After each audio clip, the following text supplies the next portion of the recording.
অখিল গগৈ ডাঙৰীয়াই অসমৰ ৰাজনীতি বিনষ্ট কৰাৰ কাৰণে অসমৰ হিন্দু মুছলমান বৌদ্ধ জৈন খ্ৰীষ্টান সকলো আমি মিলিজুলি থকা ঐক্য ভাতৃত্ববোধৰ অসম ভাঙিবৰ কাৰণে আমি দেখিবলৈ পাইছোঁ তেওঁ হকে বিহকে প্ৰচাৰ মাধ্যমত ইউডিএফক গালি পাৰিছে, ইউডিএফক সাম্প্ৰদায়িক বুলি কৈছে।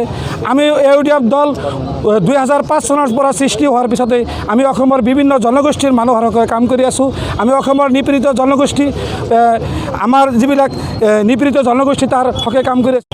আজি আমি অখিল গগৈৰ প্ৰতিমূৰ্তি দাহ কৰিছোঁ আৰু অখিল গগৈক এই প্ৰতিমূৰ্তি দাহৰ জৰিয়তে আমি তেওঁক সকীয়াই দিব বিচাৰিছোঁ যে অখিল গগৈ যিটো সাম্প্ৰদায়িক ৰাজনীতিৰ বীজ অসমত ৰোপণ কৰিব বিচাৰিছে, আমি ইউডিএফে তাৰ তীব্ৰ বিৰোধিতা কৰিছোঁ আৰু আমি জনীয়া সমষ্টিৰ তৰফৰ পৰা আমি তেওঁক এটা মেছেজ দিব বিচাৰিছোঁ যে অসমত সাম্প্ৰদায়িকতাৰ ৰাজনীতি নচলে, ইয়াত আৰু বিজেপিৰ দালালি নচলে। বিজেপিৰ দালালি কৰা অখিল গগৈ যোৱা বিধানসভা নিৰ্বাচনত আমাৰ মহাজোঁটৰ প্ৰাৰ্থীসকলক 17জন প্ৰাৰ্থীক অখিল গগৈৰ নেতৃত্বত পৰাজিত কৰিছে। গতিকে এই অখিল গগৈ বিজেপিৰ দালাল, বিজেপিৰ চোৰাংচ হিচাপে কাম কৰি আছে।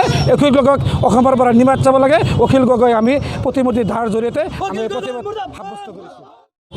অখিল গগৈ ডাঙৰীয়া ক'বলৈ গ'লে তেওঁৰ ৰাজনৈতিক দল কোনো দল নাই। তেখেতৰ ৰাইজৰ নামৰ বুলি তেখেতে কৈ আছে, কিন্তু তেখেতে এতিয়ালৈকে ৰেজিষ্ট্ৰেশ্যন কৰিব পৰা নাই। তাৰ কাৰণ হ'ল কোনোবা এটা ৰাজনৈতিক দলত তেখেতে ইতিমধ্যে মিলিত হ'ব বুলি আলোচনা চলি আছে।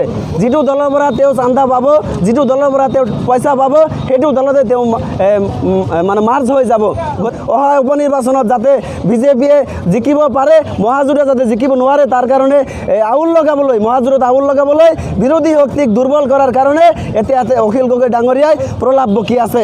কেইদিনমান আগতে সোণাপুৰত চিমেণ্ট কাৰখানাৰ পৰা মানে টকা দাবী কৰিছিল বুলি আমি শুনিবলৈ পাইছোঁ। গতিকে তেখেতে অসমৰ বিভিন্ন ঠাইৰ পৰা তেওঁলোক বিভিন্ন ব্যৱসায়ী অনুষ্ঠানৰ পৰা তেখেতে চান্দা তুলি আছে বুলি আমি ইতিমধ্যে শুনিবলৈ পাইছোঁ। চান্দা পাৰ্টি, একদম ফাইনেল চান্দা পাৰ্টি। গতিকে অখিল গগৈ ডাঙৰীয়াক মই সকীয়াই দিছোঁ, মই বৰপেটা জিলা ইউডিএফৰ ফালৰ পৰা, যদি অনাগত দিনত এনেকুৱা সাম্প্ৰদায়িক মন্তব্যৰ পৰা বিৰত নাথাকে, তেতিয়াহ'লে নামনি অসমত তেখেতৰ প্ৰৱেশ আমি নিষিদ্ধ কৰি দিম।